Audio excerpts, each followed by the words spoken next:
Hey, how's it going, everybody? If you're new here, welcome in. And if you've been here before, make sure to smash the like button on the way in. I'm Rollshambo, the connoisseur and collector of all things sharp and shiny. And a big shout out and thank you to MCT for sending this my way. They sent me 3 of their knife models, which is fantastic because this is their introduction year. This is the first year that they started putting out knives. And when they asked me if I wanted to check out some of their pieces, I absolutely had to say yes. Now, I do want to start by saying that most of their lineup is going to be in the budget realm, somewhere in the realm of the $50 range, but they do have one premium offering that we'll go over today as well.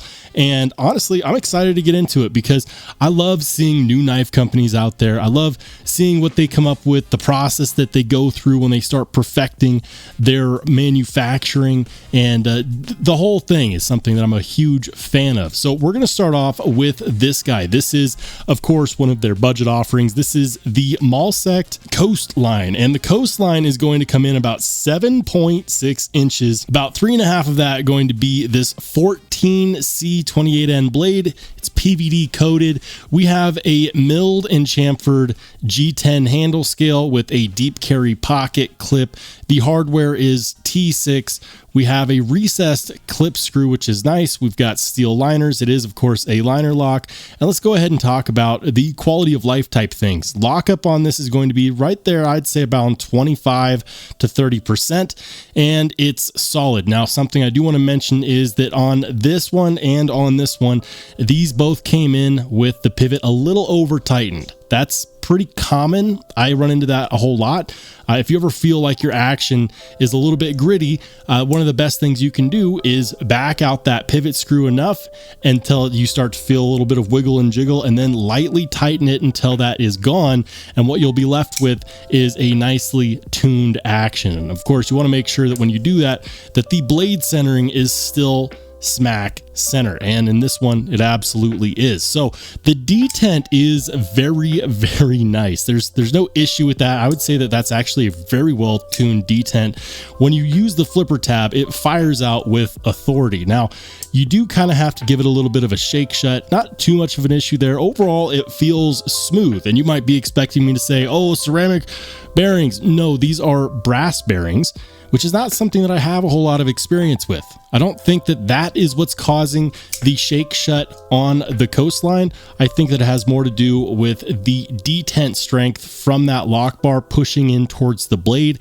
That is probably what's causing it to slow down a little bit on the shut. Now, it is very smooth. There's no issues there. This is a coated blade, so I expect that action to just continue to get better and better. I really appreciate the milling on these handle scales because it shows an attention to detail, which I like, and it also shows off their ability to do some detailed manufacturing. Now, G10 can typically be a little bit on the boring side, and so when we see the milling like this, it's nice because not only does it help with things like ergonomics, but it also makes sure that the details are not lost in the sauce either. Reverse grip on this bad boy feels just as good as a regular forward grip. You can cap off here on this end cap, and that's great. We've got an adequate amount of jimping here on the spine of that blade, and it's well done too. Actually, there is no issues with that jimping. It's not too shallow. A lot of companies, especially on less expensive knives, will cheap out on the jimping and they'll just put it there for decoration, and then promptly forget that people ask for it for a reason. Not on this guy.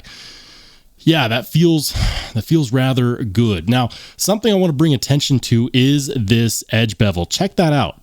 Typically on less expensive factory production knives, we get these dinky, thin little edge bevels that are kind of obtuse, and they're a tougher edge bevel, but the problem is that they're not super slicey and they don't hold an edge for very long, and you don't really get the most out of that edge geometry. On this one, you actually get a pretty decently sized edge bevel, and that's great because 14C is one of those steels where, while it isn't comprised of a whole lot of wear resistance, it has an amazing amount of toughness and corrosion resistance, which allows you to take advantage of a super thin slicey edge, and that is exactly what they gave us here. The benefit of this edge bevel being that it's going to be easier to strop to a razor sharp edge after every use, or after every time that it stops being razor sharp. And that's nice. That's nice. I like that quite a lot. Next up is their premium knife. And the reason why I'm doing this one next is because it took me a minute to realize this, but these actually look like pretty much the same knife, but just with different materials and a little bit different blade shape. Now, this is their attempt at doing a more premium blade offering. Of course, this is the MCT Soore, and the Soore is comprised of 7.6 inches overall with a 3.5 inch blade that's made of CPM S35 VN. On the handle scales, we've got a mixture of titanium and carbon fiber, but this is where it starts to get a little bit different. Check this out. This is a clamshell design. Yeah, I approve of that a lot. I really like clamshell designs. It's not quite an integral, but you do get the same benefits of that. Of course, we also have a 3D milled titanium pocket clip, which does a good job of keeping it looking good, but also not interrupting the ergonomics. On 3D milled clips, it's gotta be nice in the hand, and it also has to look good. Otherwise, it's just kind of like, what's the point? We have the same type of body screws here and pivot screws. So MCT is using a flathead for the pivot, and believe it or not, they're not the only ones that do that. That's just a very particular design choice. And then T6 hardware for the body screws. It is important to note that none of these are left-hand pocket carry friendly. You cannot switch the pocket clip from one side to the other. With that being said, this one has pretty much the same action as the Coastline. The Soore is really just going to be giving you more premium materials, and I'm excited to see, because they did mention to me that they were planning on doing more premium knives, and I'm really excited to see what that ends up looking like. Now, on this one, the action is, like I said, just about the same as it is on the Coastline. One of the main differences being is that instead of just a flipper on this one, you also get the deployment hole. And deployment, yeah, the deployment works rather nice. Something else that I want to mention is that it does have a bit of a detent ramp. So for example, I can't close it on my thumb because it's going to hit that ramp. So after you get it there, you kind of have to assist it over. And then of course, you can flip it home, no problem. Blade centering is good. Lockup and lockout is very good. No wiggle or jiggle there whatsoever. We have no issues with this one. Is it a perfect knife? No, but it's actually a nice premium offering, and I really like this for their first premium offering in their lineup, coming in at 180 bucks. Yeah, I would say that that is very solid indeed. And then lastly, I wanted to save this one for last because this one ended up being my favorite for a couple different reasons. But before we get into that, let's go ahead and talk about what we've got here.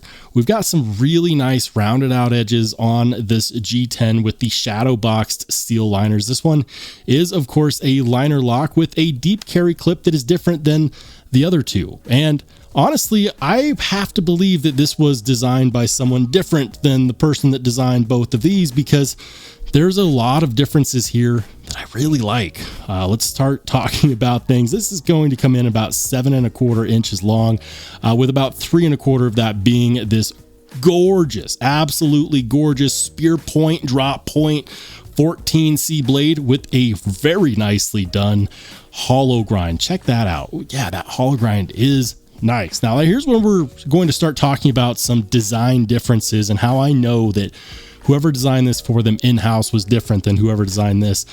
First of all, the edges on this G10 are perfect. Yeah, they're rounded over, and that helps with the ergonomics in a huge way. It's easy to manipulate this knife, whether in a forward grip or in a reverse grip, absolutely no issues there. Another thing is that on this set of liners, we actually have some internal milling that is not evident on either of these two other knives, which tends to make these feel a little bit heavy because there's no weight reduction there. Now, with that being said, the lockup on here is perfect, and the action on here is way better. I can't just tell you just how impressive this is. Being another one of their $50 knives, this is actually really good. I'm a big fan of how this was designed. We've got some moderate jimping here, but not a whole lot. The jimping that's there is for the front flipper, and the front flipper works really good. It's very snappy indeed. I just love how smooth and silky the action is.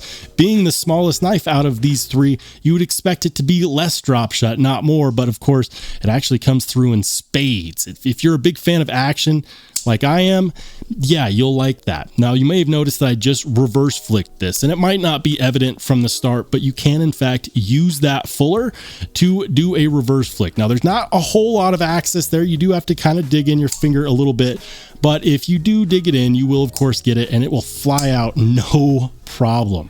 This one is a joy, and whether it's the pocket clip or the handle scales or the grind on the blade, it performs exceedingly well. And I have to say that even though this one, which I forgot to say, this one's called the Orbit, even though the Orbit is not as expensive as the Soore, I do think that this is, at least out of these three, the most impressive from a design standpoint. They actually achieved something that a lot of companies look for, which is a very fidgety, very addictive, enjoyable design. Because let's be honest, if we were only caring about knives to be used as tools to be thrown away and never thought about ever again, and we didn't care about how enjoyable it was, chances are we wouldn't be a part of the knife community, and we just buy all of our knives at Ace Hardware and never watch videos about them, right? So I care about those details. But how do these all perform? Let's go ahead and grab a piece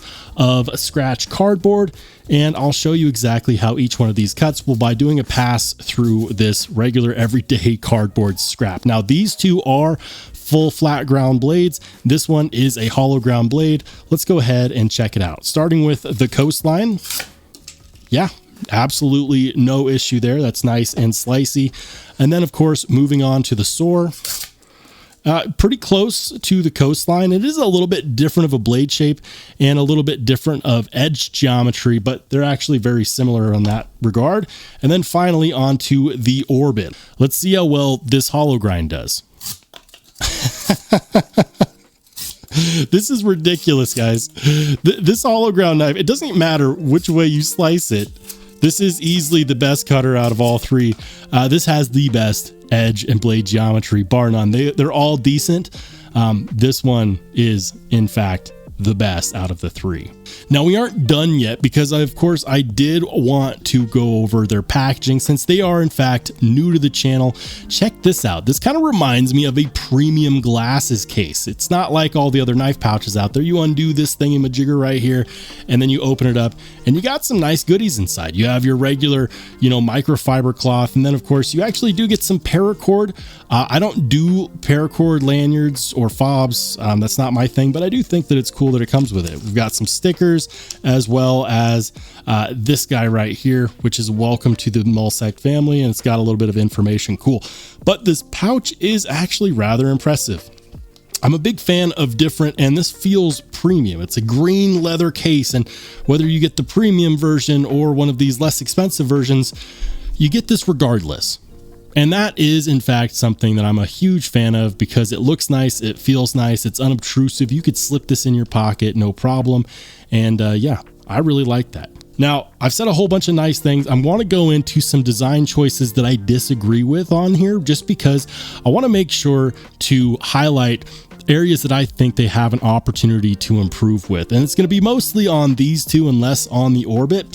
Starting off with the edge termination. So the edge termination on these, there's essentially no sharpening choil, and that is a design choice. There are a few knife makers and designers out there who do that specifically because they don't want there to be a point on the edge where you can get hung up going through materials.